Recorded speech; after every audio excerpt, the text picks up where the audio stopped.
মাত্র 30 দিন অতিবাহিত হলো। এর মধ্যে মন্টু ভাই আমাদের কাছে ছবি হয়ে গেছে।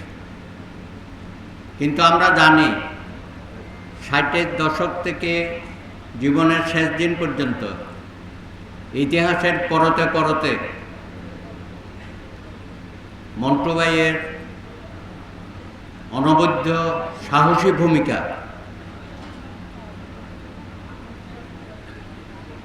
জাতি তার কাছে ঋণী হয়ে থাকবে। আপনারা ইতিমধ্যেই শুনেছেন 60-এর দশকে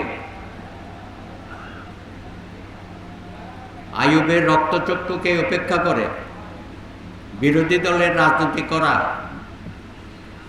কত কঠিন, জীবনকে বাজি রেখে,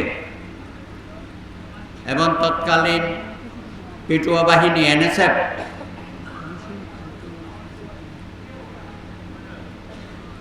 মুসলিম লীগের ছাত্র সংগঠন সমস্ত শিক্ষা প্রতিষ্ঠানে যে তাণ্ডব করত এবং যেভাবে হকি স্টিকের ব্যবহার এবং অন্যান্য ধারালো অস্ত্রসহ তারা মাঠে থাকত, একটা ভয়াবহ দিন সেই সময়ে। ঢাকা বিশ্ববিদ্যালয়ে 5 পুত্রের কথা অনেকেই জানেন। তাদেরকে মোকাবেলা করে মন্টু ভাই কীভাবে ছাত্র রাজনীতির মধ্যে একটা অনন্য ভূমিকা রেখেছে, এবং তার বাসা সমস্ত বিরোধী দলীয় নেতাকর্মীদের আশ্রয়স্থল ছিল। তার পরিবার কিভাবে সহযোগিতা করত,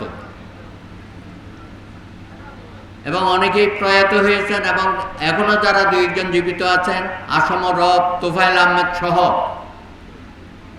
অনেকের কাছে গল্প শুনেছি যে মন্টু না থাকলে আমাদের পক্ষে ঢাকা শহরে আইয়ুব খানের বিরুদ্ধে যে লড়াই সংগ্রামগুলো হয়েছে সেখানে আমাদের ভূমিকা রাখা সম্ভব হতো না। এবং অনেককে উনি দিনের পর দিন আশ্রয় দিয়েছেন, পুলিশের দৃষ্টি থেকে সরিয়ে রেখেছেন। কিন্তু আমরা জানি না যে সেই সব বিষয়গুলো কখনো আমাদের জাতীয় রাজনীতিতে আলোচনায় আসছে কিনা।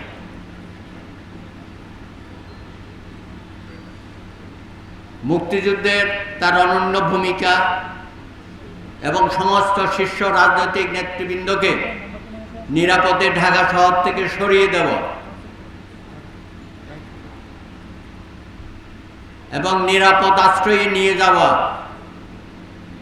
এবং কেরানীগঞ্জকে কেন্দ্র করে সেই সমস্ত ঘটনাবলীও আমরা জানি বা শুনেছি তার কাছ থেকে।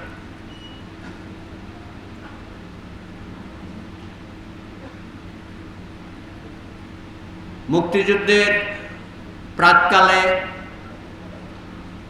আপনারা শুনেছেন তার ছোট ভাইয়ের মুখ থেকে একজন পাকিস্তানি সেনা হত্যার তাকে আসামি করা হয়েছিল এবং কারারুদ্ধ হয়েছিল এবং মৃত্যুদণ্ডাদেশ দেওয়া হয়েছিল। ঐতিহাসিক 11 দফা এবং গণ অভ্যুত্থানের পর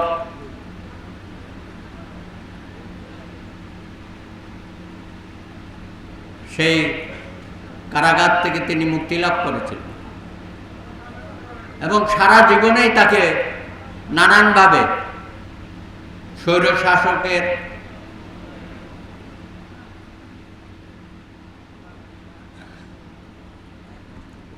নানানভাবে তাকে হয়রানি করেছে, হুলিয়া মাথায় নিয়ে কাজ করতে হয়েছে।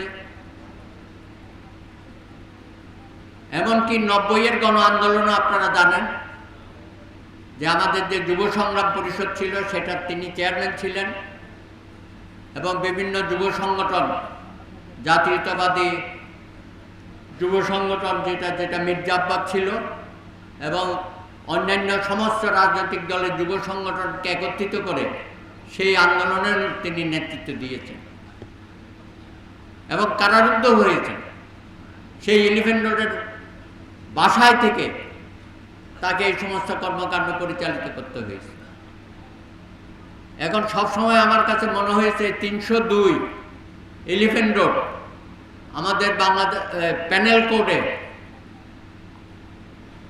যেটা মৃত্যুদণ্ড, আমার কাছে মনে হতো যে মন্টু ভাই যেন সবসময় মৃত্যুদণ্ডের জন্যই প্রস্তুত হয়ে আছেন এবং তার সাহসিকতা, শৌর্যবীর্যের কথা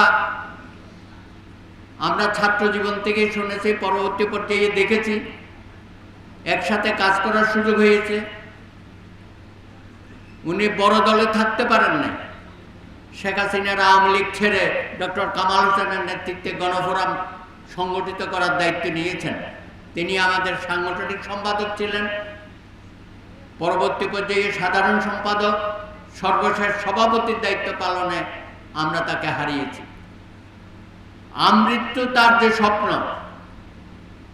শুধু বাংলাদেশকে স্বাধীনতা এনে দেওয়াই বড় কথা না, এই বাংলাদেশকে একটা মানুষের বসবাসযোগ্য রাষ্ট্র হিসেবে গড়ে তোলার, যে মানবিক বাংলাদেশ গড়ে তোলার যে স্বপ্ন তিনি আজীবন লালন করেছেন, সেই সম্পন্ন অসম্পূর্ণ রেখেই তাকে চলে যেতে হয়েছে। সুতরাং আজকে শোক সভায় আমরা বলতে চাই যে মন্টু ভাইয়ের অসমাপ্ত যে কাজ, এই বাংলাদেশকে গড়ে তোলা এবং বর্তমান যে চ্যালেঞ্জগুলো আমাদের সামনে, একটি গণতান্ত্রিক রাষ্ট্র এবং একটা সুষ্ঠু নির্বাচন, যেটা নিয়ে আজকে বর্তমান যারা ক্ষমতাসীন আছেন, অন্তর্বর্তীকালীন সরকার, তারা যে আমাদের সাথে নানা রকম লুকোচুরি করছেন, কানামাছি খেলছেন, আমরা বলতে চাই এই শোক সভা আমাদেরকে শক্তিতে পরিণত করুক। আগামী দিনের যে কোনো সংগ্রামের জন্য গণফোরাম প্রস্তুত আছে। বাংলাদেশে একটা সুষ্ঠু গ্রহণযোগ্য নির্বাচনের মধ্য দিয়ে জনগণের সরকার প্রতিষ্ঠা করার জন্য আমরা প্রতিশ্রুতিবদ্ধ এবং মন্টু ভাইয়ের লালায়িত স্বপ্নকে বাস্তবায়িত করার জন্য গণফোরাম আগামী দিনও জনগণের পাশে থাকবে, আপনাদের পাশে থাকবে। আপনাদের সকলকে ধন্যবাদ।